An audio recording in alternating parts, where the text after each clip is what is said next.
Welcome to the Southern Hemisphere, where winter is truly upon us, and this episode is all about the superb winter crop, the onion.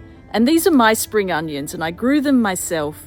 And honestly, there is nothing more special than growing and eating your own produce. If you've got a long winter like mine, I find the best way to grow onions is to start your seed off in autumn, plant out your seedlings, and by winter, hopefully they're the size of a chopstick, push it into the soil, and that'll help them weather out the cold winter. And they should be ready to harvest before the hot summer occurs and they've bolted to seed. One of the key things to know about onion seeds is that they need to be fresh. Don't dust out your 10-year-old onion seeds that you found at the back of the drawer and think you're going to get a good germination. While you might get away with that with some other plants, onions are one of those plants that you need to get a fresh packet of seeds to start the process. You don't always get the perfect conditions or the right time to grow a plant, and onions are all about the condition of the soil when planting and the time of year. Perfect conditions is a nice, slightly alkali soil that's free of stones and sticks. It's got quite a good little bit of nutrients in it, but not too much nitrogen, otherwise your onions will bolt to seed. When planting your seeds, plant about 1/2 centimetre deep, and when planting your onion seedlings, don't sow them too deep. Just sort of cover the roots and the base of the stem. Really, though, the fun is that if you make your soil conducive to the onion plant and you get the timing a little bit right for your region, there's very little work beyond a bit of weeding around the onions throughout the season. You'll also need to ensure that you keep the water up during periods of dry.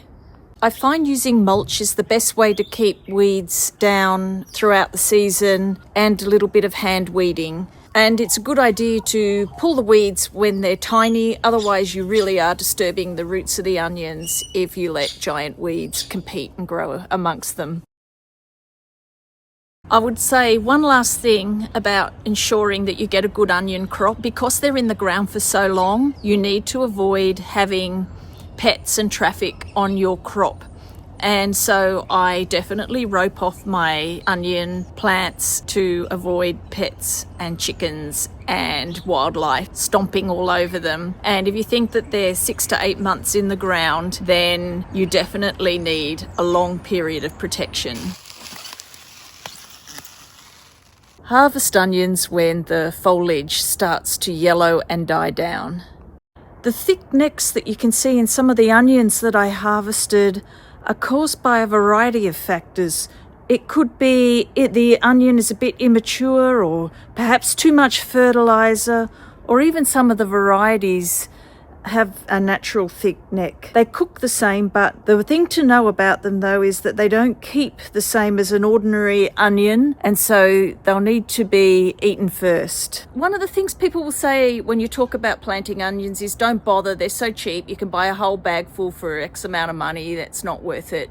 However, I will say that there are reasons for growing your own onions, and firstly, it is the taste. And if you're an organic backyard veggie grower like I am, you know that there's no pesticides or anything nasty in your onions. There's something so enjoyable about planting your vegetables, watching them grow, and then eating them. They become yours. It is just a pleasure in itself. But homegrown, I guarantee you, always tastes better.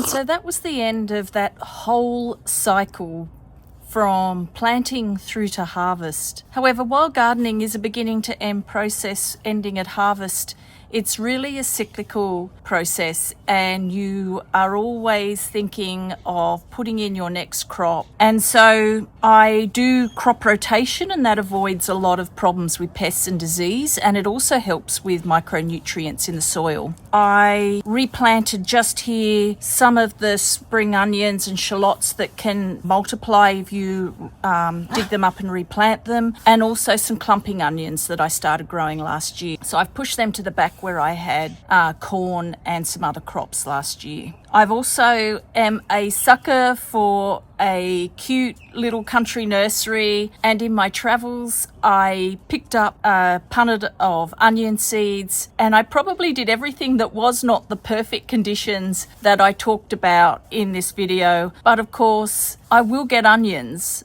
And that is the reality. You can play around and stretch into things and don't worry about perfection. And so the bed was probably not as prepared and broken down. I tend to make my raised beds out of leaves and other things around the garden, so free compost, but I like to let it settle a bit. And I probably had a little too much compost in there. Fingers crossed it's going to be okay.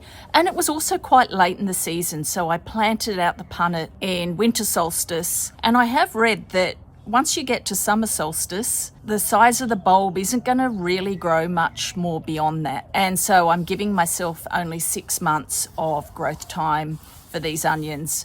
I'll end up with smaller onions, and hopefully the onions enjoy a little bit of extra nitrogen that comes with chook poo. I don't know. Anyway, I'm sure they'll be fine. I've done worse and got onions. So you often hear of perfect conditions. Sometimes you can get away with imperfect conditions and still get your veggies. They're pretty hardy plants. They're used to humans. Thanks for watching. Thanks for all the subscriptions. And I'll leave you with 92-year-old artist Joyce and friends, and we're celebrating the beautiful shape and texture of the onion through art. Bye.